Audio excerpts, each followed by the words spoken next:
This is a very rich topic, and it's Mm. one that is very dynamic and changing.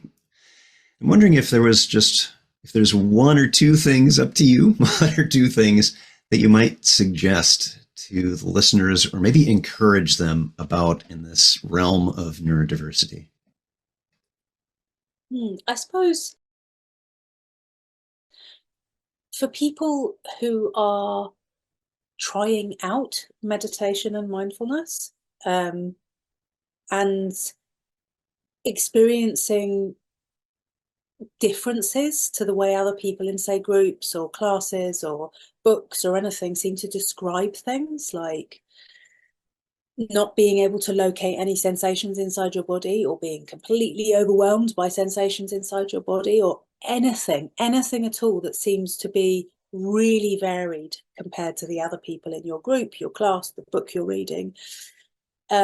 Just consider that there might just be something a little bit different going on. And I'm not saying like that means, that there's neurodivergence present, um, but that's okay, and it's okay to do things a bit differently. As you don't have to then sit completely still if moving a little bit helps. You know, it's okay. Those rules are guidelines. That's something that I constantly have to remind myself. The rules are just, they're guidelines. They're not like rigid rules. So if a teacher or a book says, hey, this is the way, it's just a suggestion. Even if they don't put it that way, and some people do and some people don't, just take it as a suggestion. If it doesn't feel quite right and it feels like it's actually really unpleasant and it stays unpleasant and it doesn't change, or you can't get what they're saying, just try something different. Like, I think that's probably really important to me. And I think for people who teach,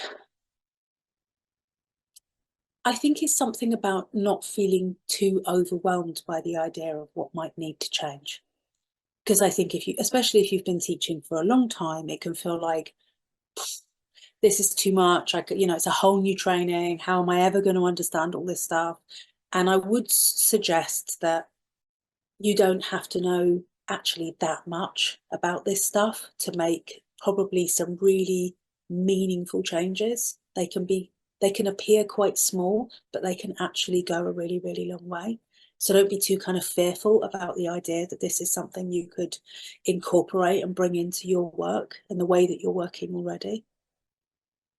Those are my I two think that things, I was think. just a wonderful example of this idea that one size does not fit all with this. One size fits one, and Yeah, appropriate adjustments that enable you to engage with the practice in a way that is supportive and fulfilling for you.